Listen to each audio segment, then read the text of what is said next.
Welcome to making the Cupid cosplay part. I'm not really sure.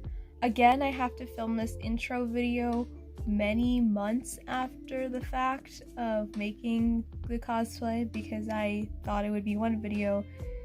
Anyways, I'm making the skirt and then the sleeves and like the black piece of her top in this video. Yeah, I'll definitely be interjecting multiple times with my current editing self because I forgot to say a lot of things in the process of making the cosplay, so I have to go back and explain everything.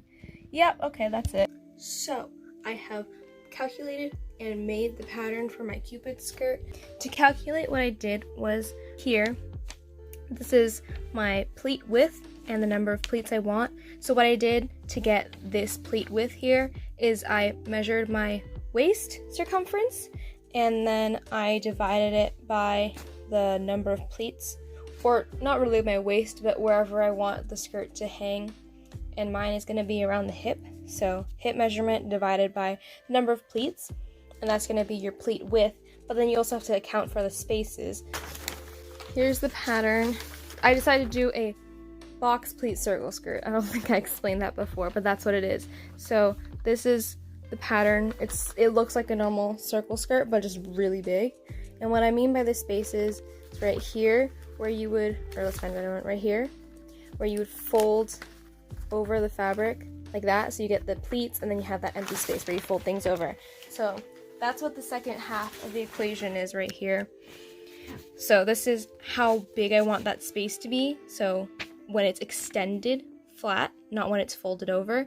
So 4 centimeters is the space I wanted, and then I multiplied it by how many pleats I have, and I add those two numbers together, and that's what I have for the circumference of my pattern, or the skirt, before it's all sewn together. So what I cut out, and then you can find the equation to get the radius from that and do patterning. There's a bunch of tutorials on how to pattern circle skirts, but you would use these measurements to pattern a circle skirt, and you would mark every whatever measurement for your pleats and whatever measurements for your spaces, and you should get the right amount. Mine was slightly off, but in the end it ended up being a little bit too big for me, so I could just take it in more, and that was just fine. So here I am just putting the pattern onto my fabric and cutting it out after I trace it. I ended up cutting the pattern in half so that I could save space on the fabric, just duplicating it. And yes, I'm using Capri Sun as pattern weights, but I also made a waistband free-handed by just guessing how thick I wanted it, doubling it, and then making that slice of fabric the length of my waist. I have started to sew my skirt. In the video you probably saw I made it into 2 pieces because I didn't want to cut out just one single piece and waste a bunch of fabric. So I made it 2 pieces, sewed it together, and then after that I went in and just pinned where the pleats are going to be and sewed around the waist so that they're all connected. And I kind of tried it on to see how it fell on my body, and I didn't really like it because it wasn't how I wanted the skirt to be. So I ironed about 4 inches the top here of where the pleats are touching each other. So I didn't iron all the way down, just the top. And from the top, what I did in the back is I found where they kind of met up at the top here. You see where the iron creases are. So this is where it's folded over. You have the top line right here, and the bottom line is on the inside where it gets folded over underneath. So we have top line, bottom line.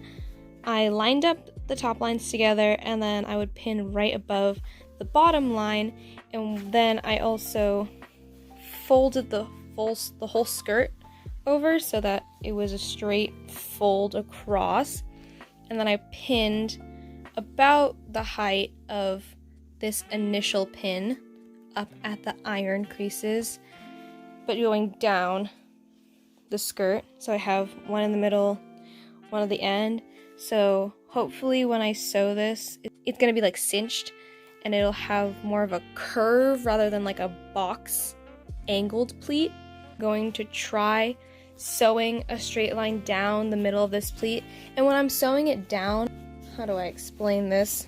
So if I have the pleat up here and they're touching, I don't want to replicate that touching at the bottom of the skirt. I want to leave it open because we want the bottom wider than the top. I've included this little diagram here with labels in case that's helpful. I'm gonna sew it, see if it works with the cinching. I finished sewing my skirt and I sewed the hem. It's bad. And then I did the, I guess you'd call them darts in between each panel. And then I also did the waistband. Now the waistband is really small. It's like not even an inch, because if I wear this on the outside of my corset, I want it to show the least amount as possible and sit like right on my hip, because it looks like in her photo this is tucked in. So if I do wear it tucked in also, I don't want a large waistband or else my stomach is gonna get very sweaty and chafed and it's disgusting. So I would just recommend a thin waistband. I am currently dyeing everything, and this is a piece of test fabric. It's a lot darker and more orange on camera, but this is not dyed part of the fabric, and this is with the light orange dye, and it looks more like the color in between the pink and like the lightest part of the skirt. So here we have the new test swatch. This is the old one that had the gradient. This is definitely a lot lighter than the dyed part of the old piece, but it's darker than the not dyed fabric. So it really is close to that upper color there. Here I have my skirt. I folded it up into fourths, and what I'm going to do is I'm going to flip it so the waistband side is down. I actually might fold it into eighths, so fold it once more but loosely. Hold it so that the waistband is down and not all crumpled up, and then just quickly dunk it in a little bit more than halfway and quickly take it out and take it to the sink and rinse it. Here is the dunked skirt. So here's the test fabric right next to the skirt, and they're pretty similar in color. And here's the bottom of the skirt compared to the top of the skirt. You can see it's noticeably lighter. So now the next part is to dye this bottom. Test dye for the pink, and I only dipped it in for a little bit and it looks pretty good. So if I were to let it soak for a while, I think it would get a little bit better color. I think once it dries, it might be like a bit light, I'm not sure, but I will definitely be letting it sit in the pink for a little longer. Here is the gradient as it is wet right now. I'm going to let this dry overnight, and then if I need to dye it more, I will. So I'm going to save my pink dye to see if I need to do this darker. The initial dyeing was way too light, so here it is again. And just the pink part, not the orange cream part. That's fine because it's supposed to be very close to white, but here it is sitting in a dye bath again. Alright, this is the final dye color, so it's gonna dry up to be lighter, but it's pretty dark. So I am starching the skirt. I had to do the dye job on this like 5 times because the original dye I was using was just not good, and I also had wax in my dye pot from when I used it for something else. So I finally got it to the color I like. Sorry for all the background noise. I have a towel wrapped around a PVC pipe for a little bit of structure so that it's giving like a curve shape. What I'm doing per panel is I flip it upside down, and I spray it with my mixture of 1.5 tablespoons of cornstarch and like a 1/4 cup of water. I don't know, I eyeballed it, but it's just a starch mixture. Spray it on the back in a line down the middle, put it on the towel. I bring it down to the widest point and I iron it so that most of the water evaporates. Then I pull this back so that it cools on the thinner side of the towel. It was a long towel. I folded it up so that one side would be thicker than the other. This is the thin side. Put the small part on the thin side to dry while it's still hot, then go back and iron the bottom so that it's also evaporating, and let it cool and see if it's still damp. If it's still damp, repeat the process. Pull the skinny side down to the fat part of the towel, iron it till it's hot, pull it back up, iron the bottom. Just do that over and over again until all of your panels are nice and starched up so that they're a little stiff. Careful not to burn it because the starch does burn easier than the fabric, so if it burns it'll leave like a yellow tinge. So I'd just be careful, don't overheat it, don't leave your iron just sitting on it, just heat it a little bit, pull it back or move it, then heat it a little bit after it cools. It is starched, it's a lot stiffer, which helps it make that curved shape in her skirt. You can't see it when you're sitting down because it's still a circle skirt no matter what, but at least when you're standing up it's a lot more wavy. I still have to paint it first and then also sew in a zipper and also add in that bottom lace thing because I'm gonna sew that lace into the bottom after I paint it. So I have hooked up my computer to my TV. You can just do this on a computer screen or like a tablet or something that has a big enough screen to get the pattern size you want. But I took a picture of my skirt on the doll and then I just put it through multiple filters to get it to be black and white. You can't see it behind the paper, but behind the paper it's black and white. And I taped paper to the screen and I'm going to trace it so that I can cut it out with an X-Acto knife and use it as a stencil. So editing me back again to explain things that I forgot to film, and yes, this is another bad angle because I don't have time to set up things. I'm gonna explain how I figured out how many hearts to put on my skirt, how big I wanted the hearts, what the spacing was, and what I actually did to get them onto my skirt before I started painting them. So first off, figuring out how big I wanted the hearts.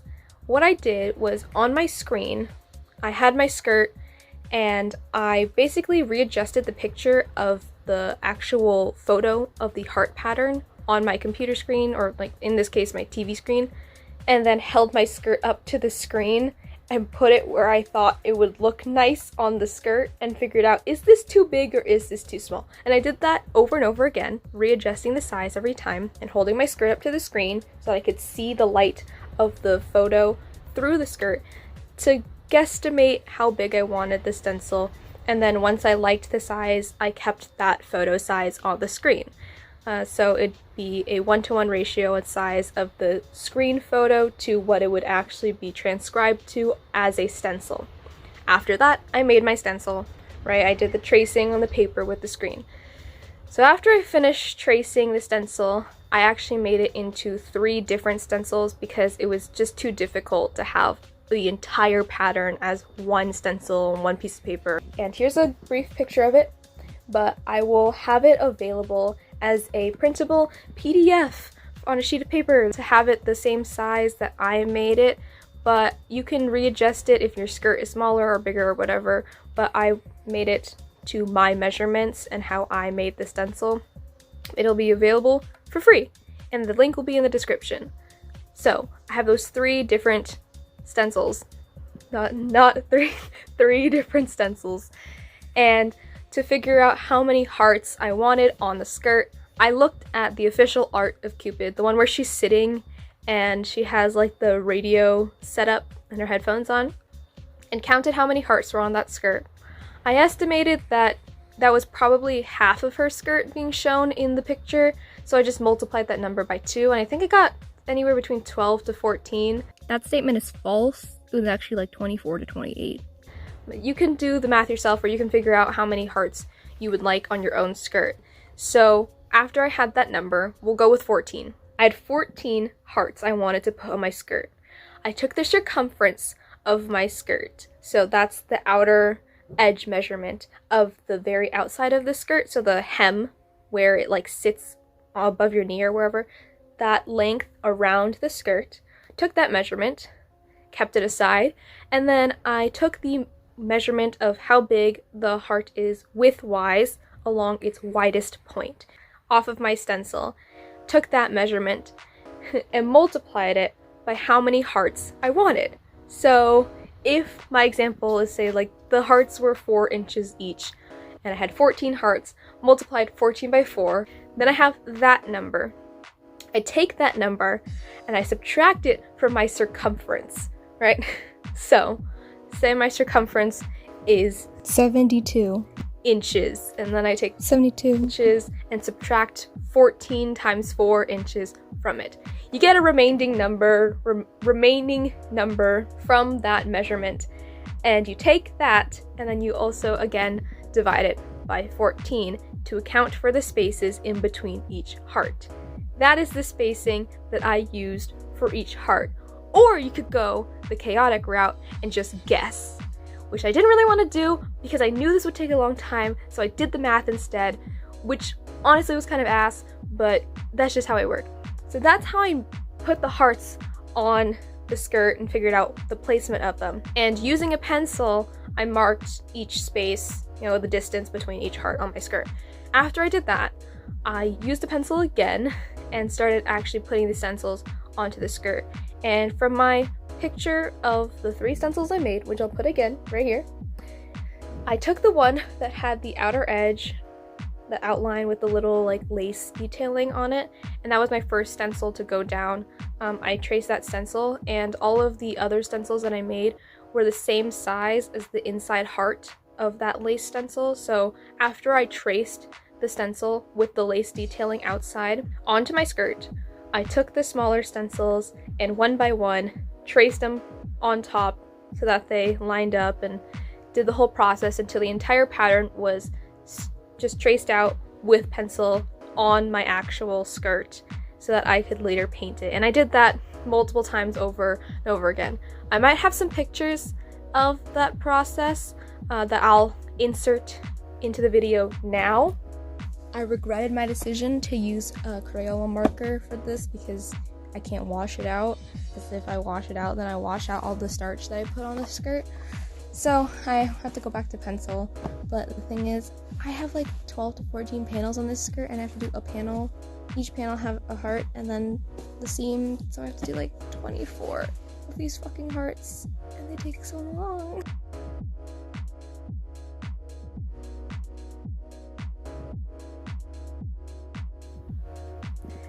But yeah, that process took a really long time and just hurt my hands so much. But it looked really nice in the end, so that's all.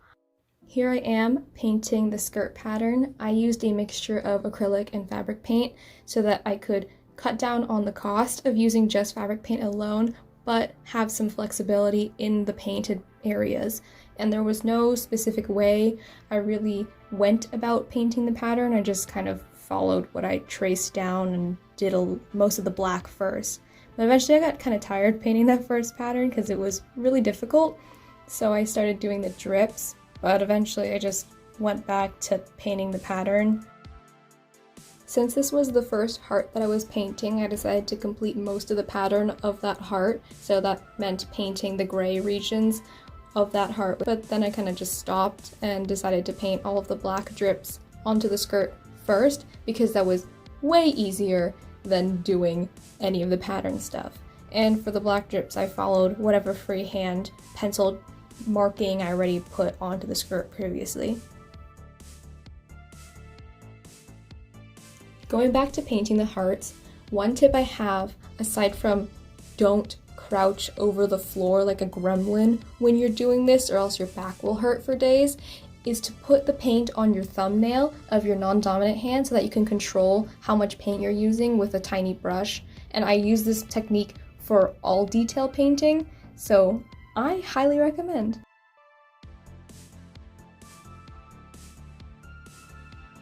That's what this skirt looks like from far away, but yeah, some of the painting isn't like the best, but I did spend many hours hand painting all of this after stenciling it all out myself, so that's fun. And all of like the drips, all the black drips, I just did by hand because they're not super uniform or anything.